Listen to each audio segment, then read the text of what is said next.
Hi, all you yoga lifers. I'm Vivian Wolf. I am the host of this Facebook group, Your Yoga Life, and your guide into this month's lesson on aligning with your values. So in yoga practice, in spiritual practice, there's usually a component that deals with how you live your life and how you align with your values. And this is no different. So I just wanted to pop in this week and give you an overview on the yogic concept of yamas, or moral restraints. I have my notes here, and I have a brand new webcam that I'm not used to yet, so if this is kind of strange or disorienting, just imagine what it feels like on this side. So I'm going to peer at my notes from time to time to make sure I'm not missing anything, and here we go. If you have any questions and you want to pop them below, I'd be happy to answer them either during this live stream, or if you happen to watch this later on in a replay, I'm more than happy to answer any questions you may have later on. So this is Sunday. It's a relaxing day. Sunday is a rest day for anyone who's a Farscape fan. God, I'm a nerd. That's okay. I'm a nerd and I love yoga, and I love sharing yoga with you. So, but you'll notice I didn't even really put on real clothes today. I'm in my lounging / pajamas clothes, and my studio is all torn apart right now because I'm cleaning all the mats and all the props for my public class, just because it was time. And so I've got stuff everywhere, and I don't really care. We're going to do this anyway. So the yamas are the first limb of the 8 limbs of yoga, according to Patanjali. And again, I'm really just going to touch the surface of these with you in this little 5-day lesson.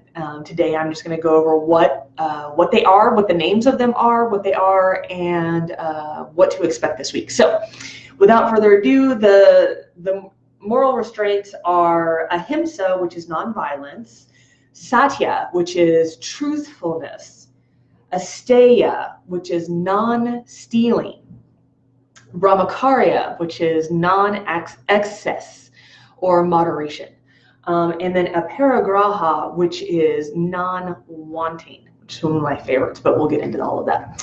So what does this all mean?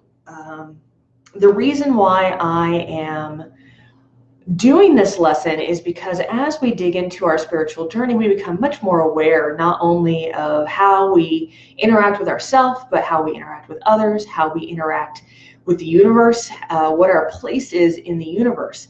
And what we want is we want to start to become aware of our behaviors, the actions that we take, so that we can move more fully into our own divine truth. And each one of these, this non-violence, truthfulness, non-stealing, non-excess, and non-wanting, are pathways to bring us closer to our truth.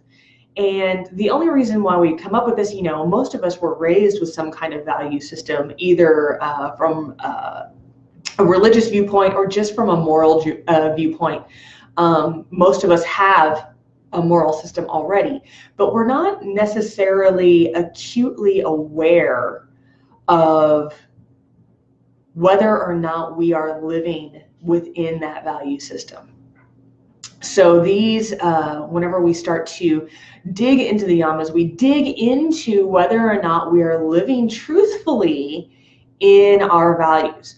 And we're just going to do a little kind of taste test of what these are, and if there's room to improve, things that we can do to live more fully within our own values. And without further ado, that's it for me for today. Again, if you have any questions, please pop them in the comments below. If you haven't gotten the workbook yet, there will be a link to just pop it in your email and getting the workbook emailed to you. And the workbook is going to help you move through this week, answering questions in regards to each yama each day, And then at the end, there's going to be a little contemplative, where do you fit in this value system, and where are you good and where do you need some improvement. Each day I'm also going to share a yoga pose that kind of helps to embody, like make a physical effort in each yama. And at the end of the week, you can put them all together in a little yoga sequence to kind of bring all of the yamas into your body all at once. So that's it for me. I hope you have a wonderful Sunday, and I will see you tomorrow. Namaste.